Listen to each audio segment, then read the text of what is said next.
Hello student, in today's video we are going to discuss about the physical quantities. What are physical quantities? In this video we are going to clear about all the concept related to physical quantities. तो physical quantities student क्या होती हैं? Physical quantities के बारे में बात करते हैं कि फिजिकल क्वांटिटी किसे कहते हैं, क्या फिजिकल क्वांटिटीज होती हैं। तो देखिए सबसे पहले स्टूडेंट बहुत सारे बच्चे इसके अंदर कंफ्यूज होते हैं कि फिजिकल क्वांटिटी क्या होती है क्या नहीं होती है।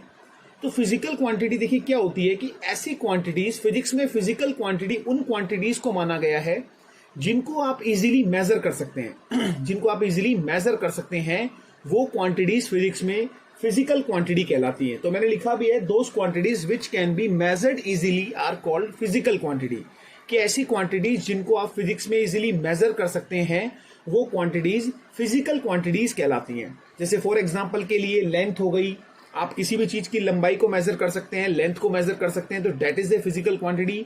You can measure the mass of any body, so that is a physical quantity. If you can measure the time, then time is a physical quantity. We can measure electric current easily, तो electric current क्या हो गया हमारे पास, electric current also a physical quantity.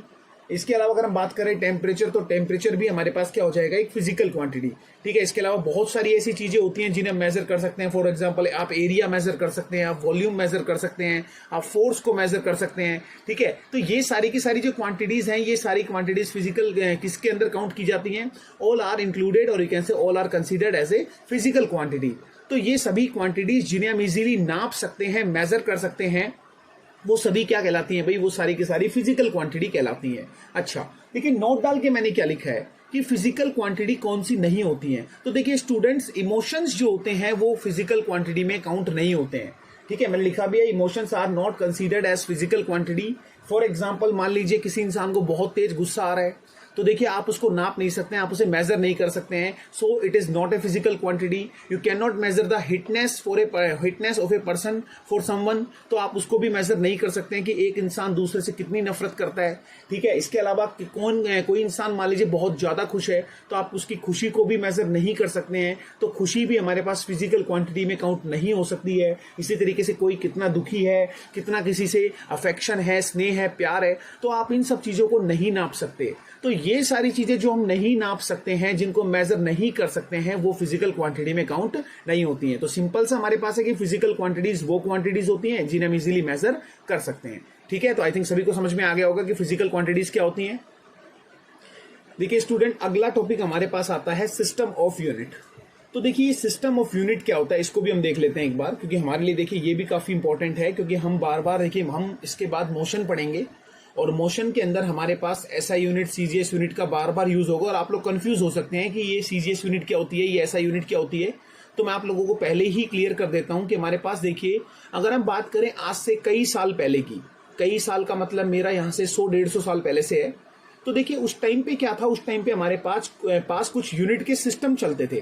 ठीक है, कुछ units के सिस्टम चलते थे। जैसे फॉर एग्जाम्पल के लिए अगर मैं बात करूं इंडिया की, तो देखिए मान लेते हैं कि इंडिया में, अगर आप लोग सभी जानते हैं कि इंडिया में मान लेते हैं कि आज से 100 साल पहले एक इंसान जो है किसी दुकान पे जाता है, ढंग से सुनेंगे, कि कोई इंसान किसी दुकान पे जाके और ये बोलता है कि मुझे 1 पाव चीनी चाहिए। ठीक है, 1 पाव चीनी चाहिए या 1 पाव चावल चाहिए। ठीक है, उसने कहा कि मुझे 1 पाव, ठीक है, 1 पाव चीनी। तो एक बात बताइए, क्या दुकानदार इस चीज को समझ जाएगा? बिल्कुल समझ जाएगा। 1 पाव आई थिंक वो समझ जाएगा कि 1 पाव, आप लोगों को पता है 1 पाव 250 ग्राम्स का होता है। तो बड़ी इजीली जब वो शॉपकीपर के पास जा रहा है और उसको बोल रहा है कि मुझे 1 पाव चीनी चाहिए, तो बड़ी आसानी से शॉपकीपर इस चीज को समझ जाएगा कि 1 पाव चीनी मांग रहा है, और वो उसे निकाल के दे देगा। ठीक है, कोई दिक्कत नहीं है, काम हो चुका है। ठीक है, अब मान लेते हैं कि वही इंडिया का आदमी, ठीक है, पहले ये किस कब का है, इंडिया में ही, इंडिया के अंदर ही ये काम हो रहा है, इंडिया का ही आदमी है और इंडिया के ही दुकानदार के पास जा रहा है। अब मान लेते हैं कि यही इंडिया का आदमी फॉर एग्जांपल के लिए ट्रैवल करके पहुंच जाता है अमेरिका, यूएसए चला जाता है, यूएसए। ठीक है भाई, और यूएसए में जाके बोलता है कि मुझे 1 पाव चीनी चाहिए, 1 पाव चीनी। तो एक बात मुझे बताइए कि क्या वहां पर 1 पाव चीनी वो समझ पाएगा, नहीं समझ पाएगा दुकानदार? वो कभी नहीं समझ सकता। वो इसलिए नहीं समझ सकता क्योंकि उनकी कंट्री में ये पाव वर्ड चलता ही नहीं है। मान लेते हैं उसने इंग्लिश में कहा होगा, हो सकता है कुछ बच्चे कह रहे होंगे सर उसने हो सकता है ऐसे कहा हो 1 पाव शुगर, तो भाई वो शुगर वर्ड भी समझ जाएगा, वन भी समझ जाएगा, पर पाव तो नहीं समझ सकता, क्योंकि पाव तो उनकी कंट्री में ये वर्ड चलता ही नहीं है। तो जब उनकी कंट्री में ये वर्ड चलता ही नहीं है, इसका मतलब उसे दिक्कत आएगी, तो इसका मतलब वो नहीं समझ सकता है, ठीक है, इज अनेबल टू कॉम्प्रीहेंड। तो फिर क्या करे, तो उस टाइम पे हमारे पास ये दिक्कत आ रही है, मतलब एक कंट्री के आदमी की लैंग्वेज को, एक कंट्री के आदमी की यूनिट को दूसरा आदमी नहीं समझ सकता, दूसरी कंट्री का आदमी नहीं समझ सकता। क्या इतनी बात सबको समझ में आ गई है कि दूसरा आदमी उस चीज को नहीं समझ पा रहा है, ठीक है। सिमिलरली एक एग्जांपल और लेते हैं, मान लेते हैं, बात करते हैं इंग्लैंड की। तो देखिए इंग्लैंड में क्या होता है, इंग्लैंड में वजन नापने के लिए, मास को नापने के लिए, देखिए मैं मास वर्ड बोल रहा हूं तो इसका मतलब वजन मान लीजिएगा आप लोग, ठीक है, क्योंकि बहुत सारे बच्चे मास और वेट में कंफ्यूज होते हैं। अगर आपको कंफ्यूजन है, मैंने इसके लिए एक वीडियो ऑलरेडी मास और वेट का बना रखा है, आप लोग वहां से क्लियर कर सकते हैं, ठीक है। तो जनरली यहाँ पे मैं मास को वजन मान के चल रहा हूं। तो देखिए मास क्या है, इस चीज को समझेंगे। तो मास जनरली हमारे पास, मास का मतलब होगा वजन से, ठीक है। तो वजन क्या है हमारे पास, कि हमारे पास मान लेते हैं कि इंग्लैंड का कोई आदमी है, और इंग्लैंड के आदमी को फॉर एग्जांपल के लिए वहां पर उनके देश में वजन को नापने के लिए जो यूनिट चल रही है, वो एग्जांपल के लिए मान लेते हैं पाउंड है, ठीक है। और होती भी यही है कि वहां पे वजन को नापने के लिए, मास को मेजर करने के लिए पाउंड चलता है। क्या चलता है, पाउंड। अब आप लोग सोच रहे होंगे सर पाउंड तो उनकी करेंसी का नाम है, करेंसी का नाम भी पाउंड है एक्चुअली में, और वहां की यूनिट का नाम भी, यहाँ पे हमारे पास मास की यूनिट का नाम भी पाउंड है, ठीक है। तो दोनों तरह से हम कह सकते हैं कि मास और वजन दोनों की ही यूनिट कह सकते हैं, कहीं ना कहीं उनकी पाउंड है, ठीक है। लेकिन यहाँ पे हम वो वाले पाउंड की बात कर रहे हैं जो वजन वाला पाउंड है, मैं उसकी बात करके चल रहा हूँ। तो पाउंड वाले बात करते हैं कि मान लेते हैं कि इंग्लैंड का आदमी एक शॉप पर गया और उसने वहां की शॉप पर जाके कहा 1 पाउंड राइस, 1 पाउंड राइस। तो क्या वहां का दुकानदार समझ जाएगा? वैसे मैं एक बात बता देता हूं, एक पाउंड में 450 या 453 ग्राम्स होते हैं भाई, ठीक है। ऑलमोस्ट एक पाउंड में 453 ग्राम यानी 453 ग्राम्स होते हैं 1 पाउंड, ठीक है। ये अभी आप लोगों को पता है, लेकिन उस टाइम पे जनरली पाउंड चला करता था, ग्राम वगैरह कितनी वो थी नहीं, ठीक है। सुनेंगे अब। तो मैंने क्या बताया कि दुकानदार के पास जाके इंग्लैंड का आदमी, जब इंग्लैंड का आदमी वहां पे जाके बोल रहा है कि 1 पाउंड राइस चाहिए, तो बड़ी आसानी से वहां का आदमी उसको 1 पाउंड राइस दे देगा, बड़ी इजीली दे देगा। लेकिन मान लेते हैं कि इंग्लैंड का ये आदमी अभी चलकर आ गया है, सपोज कर लेते हैं इंडिया में, या मान लेते हैं ये चला गया है, फॉर एग्जांपल के लिए हम मान लेते हैं चला गया ऑस्ट्रेलिया। तो अब बताइए क्या जब ये जाके ऑस्ट्रेलिया में जाके या इंडिया में आके कहेगा कि 1 पाउंड राइस, क्या इंडिया के आदमी इस चीज को समझ सकते हैं कि 1 पाउंड राइस क्या होता है? नहीं समझ सकते हैं वो हो सकता है राइस को हिंदी में कर लेंगे चावल, और 1 को कर लेंगे 1, लेकिन पाउंड तो उनके देश में चलता ही नहीं है, क्योंकि उनके देश में कोई और यूनिट चल रही है, हमारे देश में कोई और यूनिट चल रही है। तो इसका मतलब प्रॉब्लम आने लग गई। और ये मेन प्रॉब्लम कब बढ़ी? तो ये मेन प्रॉब्लम बढ़ी जब हमारे देश सभी आजाद हो गए, वर्ल्ड वॉर खत्म हो गए। तो 1960 के अराउंड जब इंटरनेशनल ट्रेड शुरू हुआ, इंटरनेशनल ट्रेड का मतलब होता है एक देश जब अपना सामान दूसरे देश में बेचता है या दूसरे देश से सामान को इंपोर्ट करता है, खरीदता है, तो उसे इंटरनेशनल ट्रेड कहते हैं। तो इंटरनेशनल ट्रेड के दौरान ये यूनिट वाली प्रॉब्लम आने लगी कि एक देश अपना सामान मंगवाता था दूसरे देश से, तो अपनी यूनिट्स में मंगवाता था, वो पाउंड में बोलता था या पाव में बोलता था, तो ये दिक्कतें आने लगी। तो इस दिक्कत को दूर करना बहुत जरूरी था, और इस दिक्कत को दूर करने के लिए 1960 में पूरी दुनिया के साइंटिस्ट जो है वो 1960 में पेरिस में इकट्ठा हुए, फ्रांस के पेरिस में एक साथ सारे इकट्ठा हुए, और उन्होंने फैसला किया कि हम एक ऐसी यूनिट बनाते हैं जो पूरी दुनिया में सेम रहेगी, मतलब जिसको इंडिया में बोला जाए तो इंडिया के लोग भी समझ जाएं, और अगर इसे अमेरिका में बोला जाए तो अमेरिका के लोग समझ जाएं, फ्रांस में बोला जाए तो फ्रांस के लोग भी समझ जाएं। क्या मेरी बात समझ में आ रही नहीं आ रही है? तो ऐसी यूनिट बनाने की एक रिक्वायरमेंट थी और इस यूनिट पर काम शुरू हो गया, ठीक है। लेकिन क्या इससे पहले कोई यूनिट नहीं चल रही थी? बिल्कुल चल रही थी। उस टाइम 3 यूनिट सिस्टम बड़े फेमस हुआ करते थे, यानी कि 1960 से पहले की बात करें तो 3 सिस्टम उस टाइम बड़े फेमस हुआ करते थे। और वो 3 सिस्टम बड़े फेमस कौन कौन से हुआ करते थे? तो देखिए सबसे पहला जो फेमस सिस्टम हुआ करता था वो था FPS सिस्टम, और ये जनरली इंग्लैंड में चला करता था, इसलिए इस सिस्टम को ब्रिटिश सिस्टम कहते थे, ब्रिटिश सिस्टम। इसके अलावा 2 सिस्टम हमारे पास चलते थे जिन्हें हम फ्रेंच सिस्टम के नाम से बोलते थे, और ये जनरली फ्रांस में चला करते थे भाई, ठीक है। यानी फ्रांस के अंदर उस टाइम 2 सिस्टम बड़े फेमस थे, और इन सिस्टम्स का नाम था, एक का नाम था MKS और एक का नाम था CGS, और इंग्लैंड में जो चलता था उसे हम कहते थे FPS सिस्टम, ठीक है। तो ये 3 सिस्टम उस टाइम बड़े फेमस हुआ करते थे, FPS, MKS और CGS, ठीक है। क्या मेरी बात समझ में आ गई? अच्छा, तो यहां से अब यहां पे होता क्या था, क्या मतलब है इनका, एक एक करके समझते हैं इनको कि इनका मतलब क्या है। तो देखिए सबसे पहला सिस्टम है हमारे पास एफपीएस सिस्टम। अब एफपीएस सिस्टम को ब्रिटिश सिस्टम कहते हैं क्योंकि ये जो सिस्टम था वो इंग्लैंड में चलता था भाई, ठीक है। इंग्लैंड के लोग वहां पे देखिए उस टाइम मेनली तीन चीजें ही ज्यादा मेजर की जाती थी, आज भी यही तीन चीजें ज्यादा मेजर की जाती है। कौन कौन सी? एक तो लेंथ, एक मास, मास मतलब वजन, और तीसरा टाइम, समय। इन तीन चीजों को ही आज भी सबसे ज्यादा मेजर किया जाता है। तो जब भी इंग्लैंड के लोगों को लंबाई मेजर करनी होती थी, लंबाई लेंथ, तो वो हमेशा किस में करते थे? फुट में करते थे। जब भी उनको वजन को मेजर करना होता था वो पाउंड में करते थे, और जब भी टाइम को करना होता था वो सेकंड में करते थे।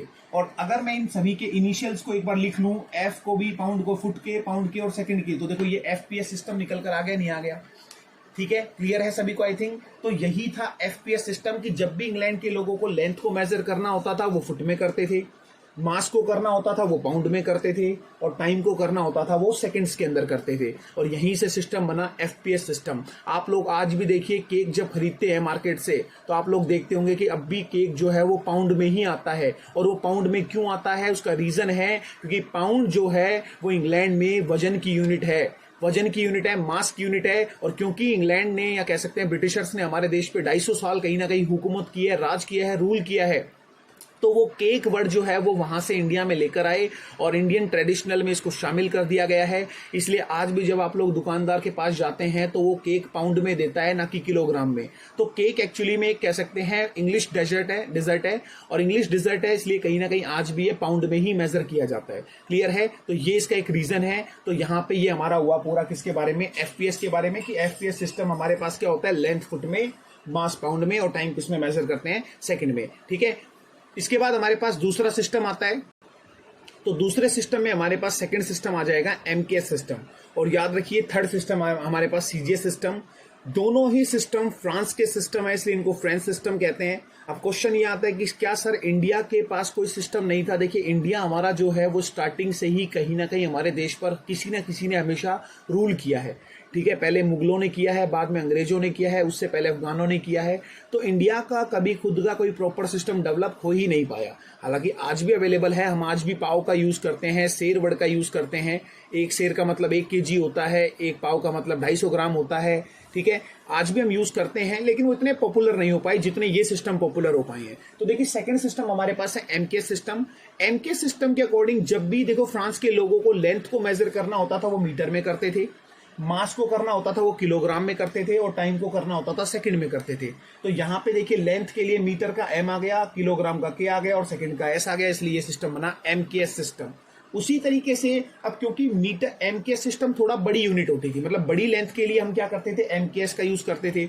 अब फॉर एग्जांपल मान लेते हैं कि फ्रांस के लोगों को छोटी यूनिट मेजर करनी है, तो उन्होंने इसके लिए भी एक और यूनिट बना रखी थी जिसे वो सीजीएस यूनिट कहते थे, कि यानी कि उसको थोड़ी छोटी लेंथ मेजर करनी है वो सेंटीमीटर में कर लेते हैं, कम मास मेजर करना होता था वो ग्राम में कर लेते थे, और टाइम तो सेकंड में ही चल रहा था क्योंकि सेकंड तो पहले से ही छोटा होता है।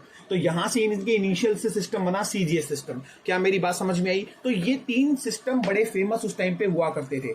क्या मेरी बात समझ में आई? कौन कौन से? एफपीएस, सीजीएस और एमकेएस। अब फिर से क्वेश्चन यही आया कि जब पूरी दुनिया के साइंटिस्ट को सब एक साथ बिठाया गया 1960 में, पूरी दुनिया ने अपने अपने साइंटिस्ट पेरिस भेजे, तो मेन प्रॉब्लम यही थी कि हम एक ऐसी यूनिट बनाना चाहते थे जो पूरी दुनिया में यूनिफाइड हो, एक जैसी हो, जिसे पूरी दुनिया समझ सके। तो ऐसे सिस्टम के लिए सबसे बेस्ट सिस्टम जो चूज किया गया वो सारे सिस्टम में से एमकेएस को किया गया, फ्रेंच सिस्टम को किया गया। अब इसका रीजन क्या था? क्यों इसको सबसे इजी माना, क्यों सबसे इसको इजी माना गया? तो उसका एक सीधा सा रीजन है कि हमें पता है कि 1 मीटर में इजीली अगर हम 1 मीटर को मल्टीप्लाई कर देते हैं 100 से, तो बड़ी आसानी से हमें 100 सेंटीमीटर मिल जाते हैं। क्योंकि हमें पता है कि 1 मीटर के सेंटी पार्ट्स कर दो, 1 मीटर के सेंटी मतलब 100 पार्ट कर दो, हमें मीटर मिल जाएगा, सेंटीमीटर मिल जाएगा। 1 किलोग्राम के अगर हम 1000 पार्ट कर दें तो हमें 1000 ग्राम मिल जाएंगे। ठीक है, तो इसका मतलब कन्वर्जन बड़ा आसान है, कन्वर्ट करना बड़ा आसान है। आप 100 या 1000 के मल्टीप्लाई करने से एक यूनिट से दूसरे यूनिट में बड़ी इजीली जा सकते हैं, और 10 और 1000 या 100 का मल्टीप्लाई तो हमेशा से ही आसान होता है। तो इस सिस्टम को सबसे प्रॉपर सिस्टम माना गया कि यहाँ पे हम एक काम करते हैं कि पूरी दुनिया में इन 3 सिस्टम में से ही एक सिस्टम बनाते हैं। इन 3 सिस्टम में से ही क्यों चूज किया गया? क्योंकि उस टाइम तक पूरी दुनिया में ये तीनों सिस्टम बड़े फेमस हो चुके थे। ठीक है, इनके साथ काम करना बड़ा आसान था।